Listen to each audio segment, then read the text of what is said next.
Hey guys, welcome back to Tomes of Terror, a little book review show that I do. So this book right here, you guys know that I have a Kindle Unlimited subscription, and I usually just kind of scroll through there and pick whatever kind of tickles my fancy, when I'm thinking about doing a review. So I have to admit that the title of this one really kind of piqued my interest right away, and that cover design, which is amazing. It's just like so simple and just so impactful. I was just like, okay, I literally cannot resist this. I have to read this. So the book I'm talking about, obviously, as you already know from the title, is the 2024 novel The Eyes Are the Best Part by Monika Kim. Now, this is actually kind of a psychological sort of body horror story, and it kind of concerns a burgeoning young female serial killer, but also has a lot more stuff going on.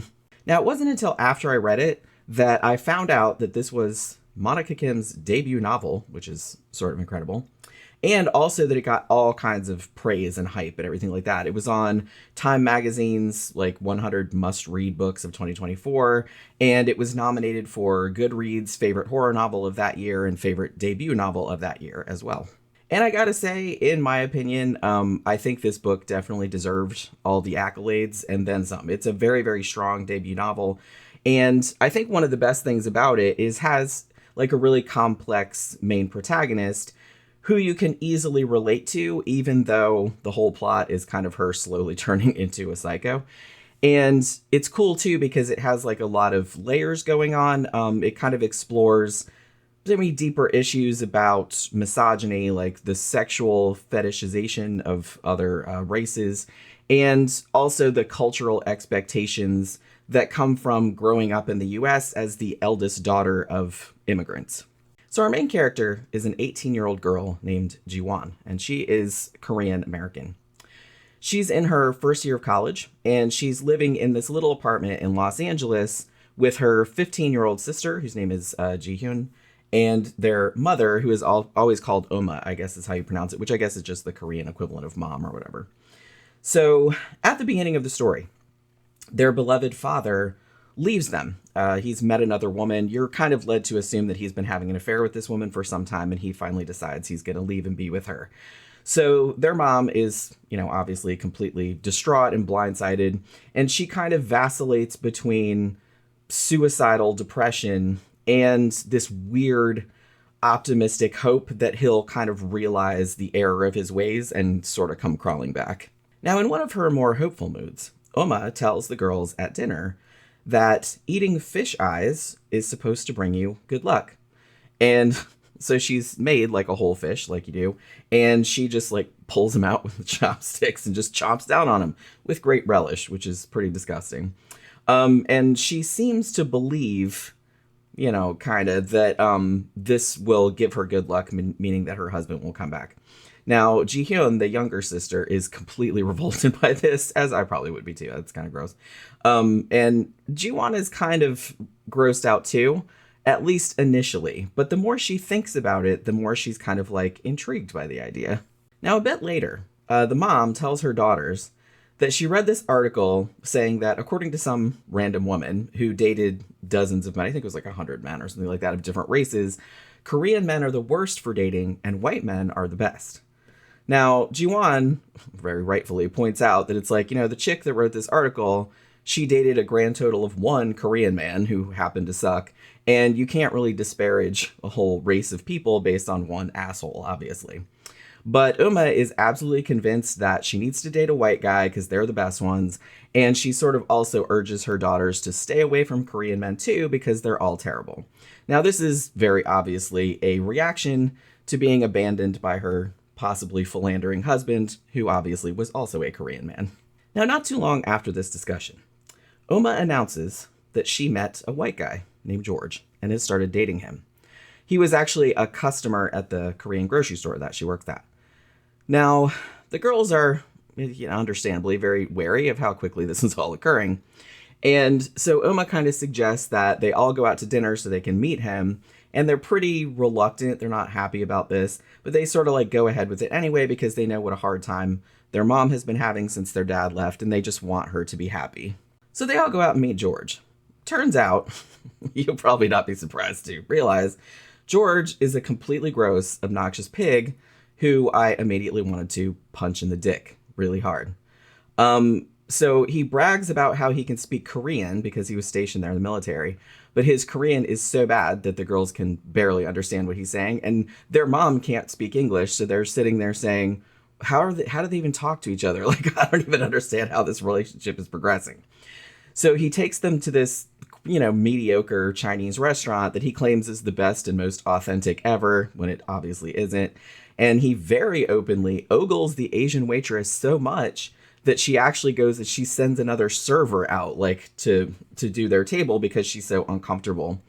Now, this incident actually makes George have something of a little tantrum, because now he's like, well, before he was saying this was the best restaurant ever, but because that waitress didn't want to deal with his creepy ass, like, oh, now it's the worst restaurant ever and he's never coming here ever again. So yeah, in case you hadn't noticed, George has a raging case, a little bit of that yellow fever, as they used to call it. So, like, not only does he leer at every Asian woman in his eye line, even with his supposed girlfriend, the girl's mom, like, standing right there, he also shamelessly lusts after Jiwon and Jihyun, who, the youngest daughter, Jiwon is 18 and Jihyun is 15. So, that's a little problematic. Both girls are understandably repulsed by him because he is a repulsive person.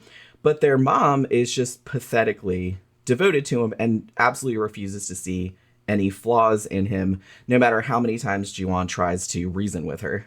And then, worse yet, George claims that his apartment flooded, and so he has to stay with Oma and the girls while the repairs are being made. And to no one's surprise, he's a complete bum once he's moved in. Like, he lets Oma wait on him, hand and foot, cook for him, everything like that. And he just lays around on the couch making demands and basically staring at the teenager's tits all the time. Now, Jiwon also begins to suspect that he's fooling around on her mom, which again, shocker. George's only redeeming features, in fact, are these intense, beautiful blue eyes that he has. And as Jiwon's hatred for him starts to fester, she starts becoming ever more obsessed with his eyes and starts having weird dreams involving them kind of like popping out all over the walls and stuff like that. So while all of this nonsense is going on at home, Jiwon is also kind of struggling with her workload at school. Like I said, she's in her first year of college, so it's a lot of work and she's kind of having a hard time. Now, she's actually never been one to make friends easily. She's a little bit of a loner, but she starts hanging out with this white guy named Jeffrey, who's in one of her classes, who she initially likes quite a bit. Now, because of his ridiculously performative feminism, like, he just spouts philosophical rants about the patriarchy, and he has a Ruth Bader Ginsburg shirt, for crying out loud. You just know that he's going to turn out to be a fucking douchebag too, because he's just such a tryhard. Even though he genuinely seems like a good dude at first, but then, like, as that goes on, you're like, oh, Jesus Christ, here we go. You know what I mean? It's that. But then, like, when Jiwon befriends a black girl in her class named Alexis, who it's implied she might also be kind of developing romantic feelings for and is not really sure how to deal with that, Jeffrey starts getting jealous and his true colors start coming out. Now, as the story goes on, as all of these stressors are, like, piling onto Jiwon, it's told in the first person, so it's from her perspective, and she starts kind of spiraling into hallucinatory madness. She actually does start seeing things, like having these really fucked up dreams, and she starts seeing things that aren't there and stuff like that. And like I said, she starts to become, like, really fixated on this obsession she has, fantasizing about killing George and eating his eyeballs. And we also kind of discover, like, some minor details about her past behavior that just kind of barely hint at the monstrous nature that seems to be coming to the fore at this point. The thing about Jiwon's character, though, is that she's so sympathetic and her point of view is just so well delineated that even though you're not necessarily condoning what she's doing, because it's pretty fucked up, you can at least understand it. Like, you can understand where she's coming from. And although she does end up hurting and killing innocent people, when she starts kind of psychologically fucking with George in the lead up to her plan to kill him, you're kind of low-key rooting for her because George is just such a massive cocksocket and he kind of has it coming. So the first half or so of the novel is almost all character development and build-up, but you do have very clear indications that Ji-won's mental state is crumbling. But then at one point, she basically just goes full on crazy, and then the book is just like off to the races. And it actually does get quite gruesome, especially if you're, squicked out by eyeballs and maybe thinking about how it would feel to scoop one out of someone's head and chow down on it, which is an event that is described in the book multiple times in quite vivid, disgusting detail. So yeah, I liked this book a lot. It's a great, just very fast-paced ride. It went in directions I didn't actually expect toward the end. I wasn't really sure how this was going to be resolved, but how it got resolved, I was not really expecting that.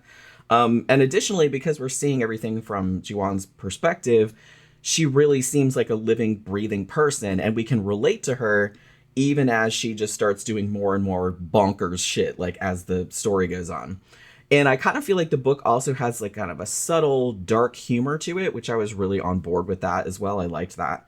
But yeah, I had a really fantastic time with this book. I think I read it straight through like in one sitting just because I couldn't wait to see what happened. I'm like, oh my God, now what? You know what I mean? So it's just kind of this really fun, really fucked up horror story, and it has like these really great deeper layers to it. But like I said, you can just read it as a straightforward horror story as well, but it does have this other stuff going on. So since this is Monika Kim's debut novel, I mean, I'm really eager to see what she comes up with next because I really liked this a lot. So that will do it for this Tomes of Terror. Hope you guys enjoyed the video. Remember, if you did enjoy it, please like, share, subscribe, and comment, and I'll see you guys again on the next one. Bye.